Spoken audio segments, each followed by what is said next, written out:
You are always so candid and open and honest with all your followers and your fans. With that also obviously comes hate. How do you like ignore haters in a time like this where keeping positive and sane is so, so important? It's hard. I mean, especially like when I read the headlines too, I'm like, man, if I were to read like some of the headlines and be like, man, they need to get divorced. That like what? Oh my God, she's so stupid. Like I start to believe like some of the comments that people say with it. And that's hard. And then I'm like, oh, Michael, maybe we shouldn't share as much. I'm like, because that was just a stupid fight and they don't understand like the context of the context. And like, and so I start to get really down about it. And then I'm like, no, the people that know us know what it is. And at the end of the day, I know what it is. And I think that's what I have to continue to focus on and be like, okay, I know who we are. I know what our hearts are. Like you know, I know what it is, the truth behind it. And as but I just, unfortunately, I'm the kind of person that I'm a people pleaser. I want everyone to like me. I want Yeah. everyone to, you know, to love us. And it's just not everyone is going to. And I think having to have that, like, to know that is the first step, and being like, okay, like you might not like me, and that sucks because I really wish you'd give me the chance to get to know me. Hmm. Um, because it hurts, and I don't like that. But again, I'm not, you know, there was this one nasty girl, she emailed or DM'd me the other day. I'd already blocked her, but she came back from like on a different name, and she's like, you know, the only reason your husband's not cheating on you is because it's quarantine. And it's just like, why do you even feel the need? Like, and it's just like, I'm blocking you again. Like, it's just, I just don't, I'm like, and you know, I'd be an idiot to say, or a liar to say that it doesn't, like negative comments don't affect me, but it's just, again, I'm human, you know? So Yeah, but you have at to. the end of the day, I know that like this second that I start to think, oh, what are we doing?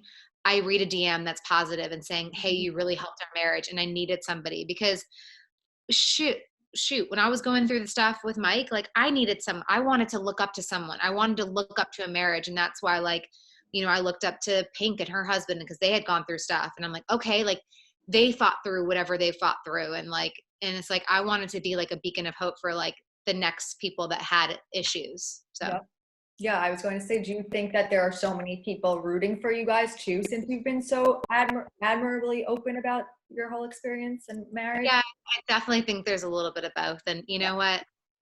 It's all good because I guess, hey, bad press is good press. At the end of the people that don't like me will keep saying, I don't know, who Yeah. knows? But I'm like, I know that I'm nice. I know, like, you know, Have you learned anything about Mike through this experience, or like your marriage and how strong it is?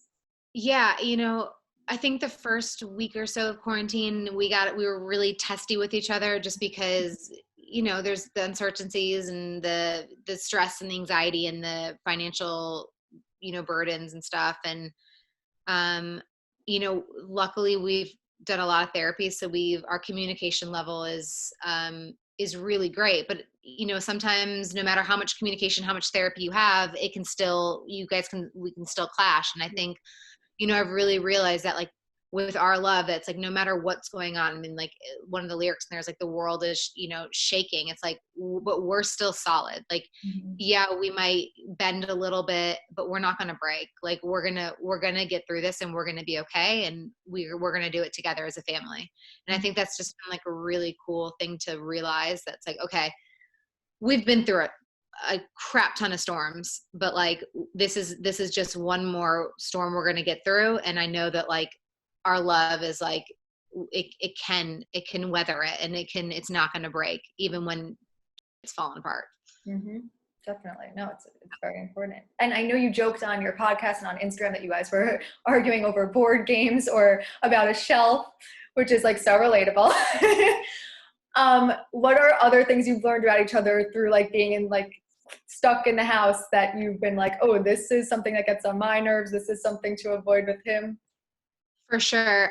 You know, I've definitely realized that like I do ask a lot of questions, and that's something that we talked about in the podcast. I realized that, especially with us being so in close quarters in each other's space, that I have asked more questions. And I can see how that gets really annoying. And so I've caught myself like wanting to ask a question and being like, Like, and I just like, I hold it and I don't say it, which has been a good thing for me to acknowledge that something's bothering him and I'm lessening that. Um, I really like keyed in on being the nagging wife, and I'm trying to like backpedal from that. Like I've noticed myself doing that. And then with him, I think it's just a dude thing, but obviously we don't have our maid, we had a maid that comes twice a month. And so, I'm now Molly the maid, and, I'm cleaning and stuff, but yet he'll, open the door and let the dogs run through with their muddy feet. And I'm like, do you not see like what I'm like, Yeah. I just like mopped the entire floor. And then like, he'll leave his like, in the middle of the night, he has chicken nuggets and like ketchup, and he'll leave it, sitting out. And in the morning, I'm like, this is disgusting. And like, the last thing I want to see in the morning is ketchup and chicken nuggets. And then his feet are huge, and I'm always tripping over his damn shoes. I'm like, I have a basket. You put the shoes in the basket and you push it underneath. It's really not that hard. And it's somehow so hard for him to do. So that's been. Oh my gosh, that's hysterical. And I know you mentioned that you guys have binge therapy, obviously. Are you guys continuing therapy during the quarantine? Like, are you doing Skype sessions or FaceTime? Yeah, there's a thing called telehealth. So we've been Zooming essentially with our therapist. And then same thing with my therapist and then his personal therapist. Mm-hmm. He's obviously part of, an SA group. And so they've got Zoom meetings that they're doing. So it's just, staying, because I need my therapist during this Yeah. time. Like I've just been so anxiety ridden to the point where I'm like, telling my therapist, I'm like, I've been checking my temperature. Like I haven't even been out of the house in 2 weeks, but yet I'm checking my temperature to make sure I don't have symptoms. I'm like, I'm just like, I have a lot of anxiety about it. So it's nice to be able to talk to someone, and it's been nice to talk to the therapist about, issues like the shelf and Yeah. stuff like that. So. Sure. And what's like your advice? Like, how do you keep pushing through to make your relationship work? You've been through so many ups and downs. You've been so open with your fans about it. Staying and Mm-hmm. working through it. I mean, it's so easy to just be like, I'm done. And there's so many times when I want to, just because I'm exhausted, Mm-hmm. and he is too. Like, he's like, this other day, he's like, I'm exhausted by all the questions. And I'm like, well, I'm exhausted by, it's just like, sometimes it can just be exhausting, but knowing that like that's not big enough to break like what we have. Like at the end of the day, I'm like, we can have our tiffs and we can have our riffs and whatever else and like things, but that's not going to break us. And it's like, if the stuff that's already happened hasn't broken us, let's not let this break us, Mm-hmm. like, let's not let a little fight break us, or like, and the only way that I would leave is if I always say like, is if he stopped trying. Mm-hmm. If he stopped working on himself, that is when I would say, I'm done. Like that's really truly when I can say I'm done, because you can't be in a relationship with stuff going on if the other person isn't working their stuff Yeah. and Yeah. and trying to be a better version. Mm-hmm. No, you have No, you have to keep pushing and keep working on yourself and contributing and Yeah. caring. And I know you mentioned you do dance parties as a family, which is so cute. But what do you do to keep like romance alive? I know the song is so romantic. Like it must be so hard with little kids to find some time where you're not able to sneak away for date nights anymore. Yeah, we've been doing Kat Sadler. She challenged me to do a formal Fridays. So like dress up and put on clothes and wear makeup and however you feel pretty, and have like that either date night for yourself or date night for a couple. So we did that last Friday, and I I really enjoyed it. Like it was really nice. We put a fire on in the back porch, and we didn't talk about the kids. We didn't talk about coronavirus. We just were like, what's new in your life? Like who have you talked to? What friends have you talked to? And oh my gosh, what, is there something you've been watching? Like just like talking as like friends. And that was just really nice, and it really filled us up. And then we love playing games too. So a lot of times like we'll play games in our game room, and just making intentional time. Like tonight, like he's doing a virtual game with some of his buddies on whatever Xbox or whatever he plays.